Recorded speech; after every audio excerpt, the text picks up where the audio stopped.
নমস্কার, আমার পাকশালাতে আপনাদের সবাইকে স্বাগত। আজকে আপনাদের আমি রান্না করে দেখাবো মুড়িঘণ্ট। এর জন্য আমি মাছের মাথা নিয়েছি, কাতলা মাছের মাথা নিয়েছি। এটাতে আমি নুন হলুদ মাখিয়ে ভালো করে মেখে রেখে দিয়েছি। আগে ধুয়ে নিয়ে তারপর নুন হলুদ মাখিয়ে রেখেছি। আর মেজারিং কাপের হাফ কাপ আমি গোবিন্দভোগ আতপ চাপ নিয়েছি।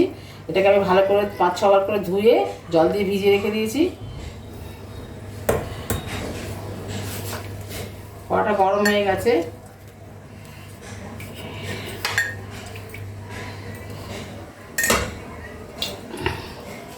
তেল দিয়ে দিলাম আমি।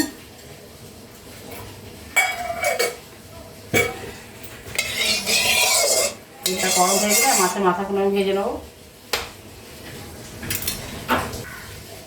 তেলটা গরম হয়ে গেছে, মাছের মাথাগুলো দিয়ে দিচ্ছি।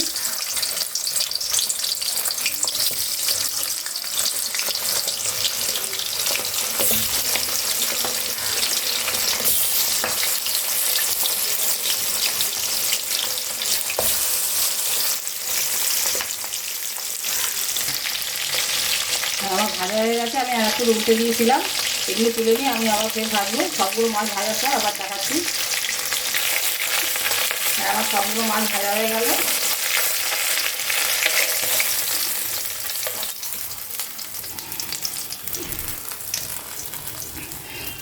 এবার আমি এই তেলের মধ্যেই 2টো তেজপাতা, অল্প একটু জিরে, গোটা জিরে আর 2টো শুকনো লঙ্কা ছোটো ছোটো এই সোমবার দিচ্ছি।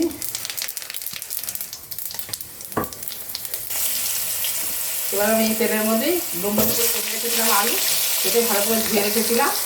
এবার আমি দিয়ে দিচ্ছি। আপনারা আলু ছাড়াও করতে পারেন, তবে আলুগুলো খেতে বেশি ভালো লাগে।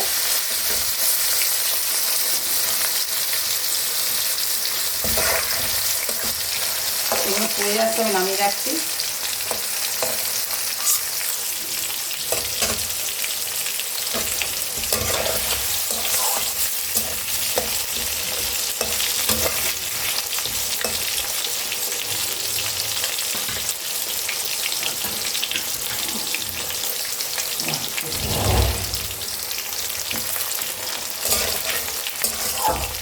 আমার তেলটা অনেকটা হয়ে গেছিল, আমি খানিকটা তেল তুলে রাখলাম। আলুগুলো আমি ভালো করে ভাজবো।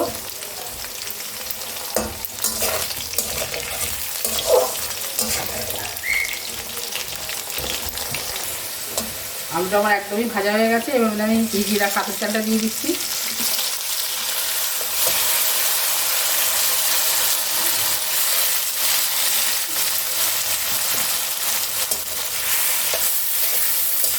চালটাকে একটু ভালো করে ভাজবো। যতক্ষণ না একটু একটু আওয়াজ হচ্ছে ততক্ষণ ভাজতে হবে।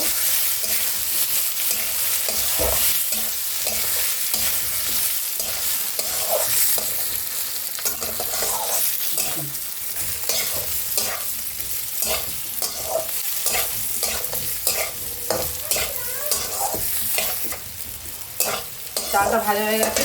এর মধ্যে আমি কী কী মশলা দেবো আপনারা দেখাচ্ছি। আদা বাটা, ধনে গুঁড়ো, জিরে গুঁড়ো সব অল্প অল্প করে দিয়েছি আমি। হলুদ গুঁড়ো, এমনি লঙ্কার গুঁড়ো হাফ চামচ, কাশ্মীরি লঙ্কার গুঁড়ো হাফ চামচ। মশলাগুলো আমি সব দিয়ে দিচ্ছি। এবার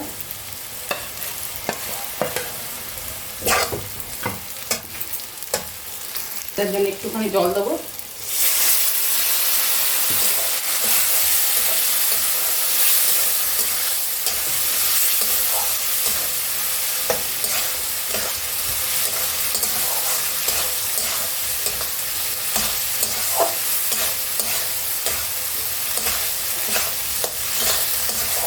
আর ভাজার সময় প্রায় আলুগুলো সিদ্ধ হয়ে গেছে, তবু যতটা একটু বাকি আছে ওই জন্য আমি অল্প একটু জল দেবো।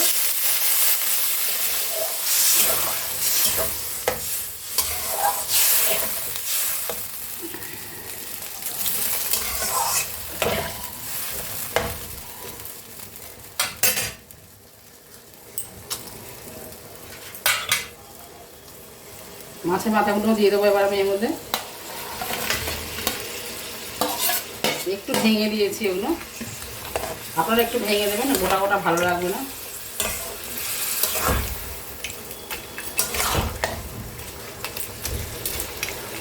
গ্যাসটা কমিয়ে দিয়ে আমি ঢাকা দিয়ে দেবো এটাকে।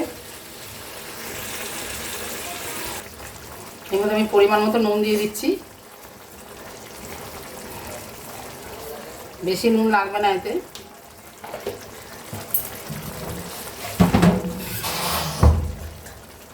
ঢাকা দিয়ে দিচ্ছি আমি। এবার আমি এর মধ্যে 1 চামচ ভাজা গরম মশলা দিচ্ছি। এটা আমি অনেক কিছু দিয়ে বানিয়েছি, যেমন ধনে, জিরে, শুকনো লঙ্কা, তেজপাতা, গোলমরিচ, তারপরে স্টার আনিস দিয়েছি 2টো, জয়িত্রী, জায়ফল আর ছোটো এলাচ, লবঙ্গ, দারচিনি। এই দিনে আমি এগুলো বানিয়েছি। অল্প একটু মেথি দিয়েছিলাম। এবার ঘি দিয়ে দেবো। আমার রান্নাটা একদমই কমপ্লিট হয়ে গেছে। ভালো করে মিশিয়ে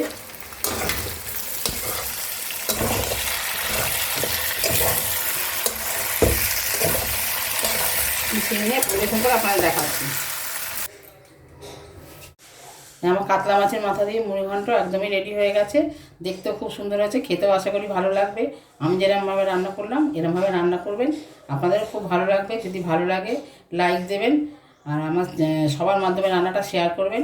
যদি আপনারা ইউটিউব থেকে দেখেন তাহলে আমার চ্যানেলটা সাবস্ক্রাইব করবেন, অবশ্যই সাবস্ক্রাইব করবেন। আর যদি ফেসবুক থেকে দেখেন তাহলে ফলো করবেন। আর আপনারা সবাই ভালো থাকবেন, সুস্থ থাকবেন। ফিরে আসবো অন্য কোনো রেসিপি নিয়ে। নমস্কার।